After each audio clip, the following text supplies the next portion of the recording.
सनातन धर्म में कार्तिक का महीना सबसे पवित्र माना जाता है। इस महीने में विशेष रूप से भगवान विष्णु, माता लक्ष्मी और तुलसी माता की पूजा की जाती है। साथ ही इस दौरान कार्तिक मास की कथा भी पढ़ी जाती है। आज हम आपको बताएंगे कार्तिक मास महात्म्य कथा के अध्याय 2 के बारे में। भगवान श्री कृष्ण ने आगे कहा, हे प्रिय, जब गुणवती को राक्षस द्वारा अपने पति और पिता के मारे जाने का समाचार मिला तो वो विलाप करने लगी, कहने लगी, हा नाथ, हा पिता, मुझे त्याग कर तुम कहाँ चले गए? अब मैं अकेली स्त्री क्या करूं? अब मेरे भोजन, वस्त्र आदि की व्यवस्था कौन करेगा? मैं कुछ भी नहीं कर सकती। मुझ विधवा की रक्षा कौन करेगा? मैं कहाँ जाऊं? मेरे पास तो रहने के लिए भी कोई जगह नहीं है।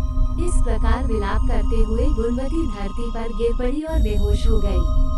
बहुत देर बाद जब उसे होश आया तो वह फिर से करुण विलाप करते हुए शोक सागर में डूब गई। जब कुछ समय के बाद जब वह संभली तो उसे ध्यान आया कि पिता और पति की मुझे क्रिया करनी चाहिए जिससे उनकी गति हो सके। इसके बाद उसने अपने घर का सारा सामान बेच दिया और उससे प्राप्त धन से पिता और पति का श्राद्ध आदि कर्म किया। बाद में वो उसी नगर में रहते हुए 8 पहर भगवान विष्णु की भक्ति करने लगी। उसने नियम पूर्वक सभी एकादशियों का व्रत और कार्तिक महीने में उपवास और व्रत किए। हे प्रिय, एकादशी और कार्तिक व्रत मुझे बहुत ही प्रिय हैं। इस व्रत को नियम पूर्वक करने से मुक्ति, भुक्ति, पुत्र और संपत्ति प्राप्त होती है।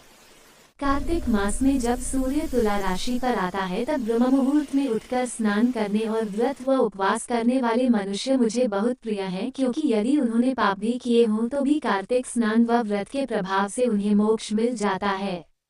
कार्तिक के महीने में स्नान, जागरण, दीपदान और तुलसी के पौधे की रक्षा करने वाले मनुष्य साक्षात भगवान विष्णु के समान माने गए हैं। कार्तिक मास में मंदिर में झाड़ू लगाने वाले, स्वस्तिक बनाने वाले और भगवान विष्णु की पूजा करने वाले मनुष्य इस जन्म मरण के चक्कर से छुटकारा पा लाते हैं। ये सुनकर गुणवती भी हर साल श्रद्धापूर्वक कार्तिक का व्रत और भगवान विष्णु की पूजा करने लगी। हे प्रिय, एक बार उसे ज्वर हो गया और वो बहुत कमजोर हो गई, फिर भी वो किसी प्रकार गंगा स्नान के लिए चली गई। वो गंगा तक तो पहुंच गई, लेकिन ठंड के कारण वह बुरी तरह से कांप रही थी। इस कारण वह शिथिल हो गई। तब मेरे भगवान विष्णु दूत उसे मेरे धाम में ले आए। बाद में जब मैंने कृष्ण का अवतार लिया तो मेरे गण भी मेरे साथ इस पृथ्वी पर आए, जो इस समय यादव हैं। तुम्हारे पिता पूर्वजन्म में देव शर्मा थे तो इस समय सत्राजित हैं। पूर्वजन्म में चंद्र शर्मा जो तुम्हारा पति था वह डाकू है, और हे देवी, तू ही वह गुणवती है। कार्तिक व्रत के प्रभाव के कारण ही तू मेरी अर्धांगिनी हुई है।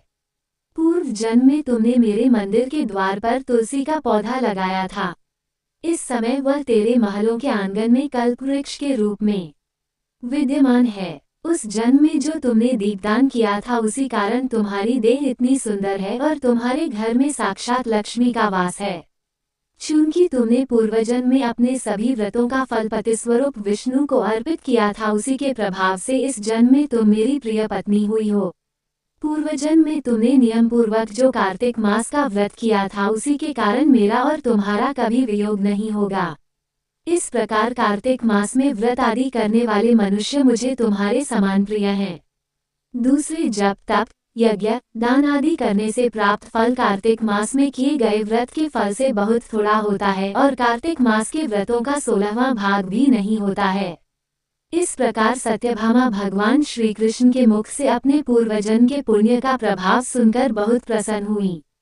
इस प्रकार कार्तिक मास में किए गए व्रत, स्नान, दीपदान और तुलसी सेवा से मनुष्य भगवान विष्णु का अनन्य कृपा पात्र बन जाता है।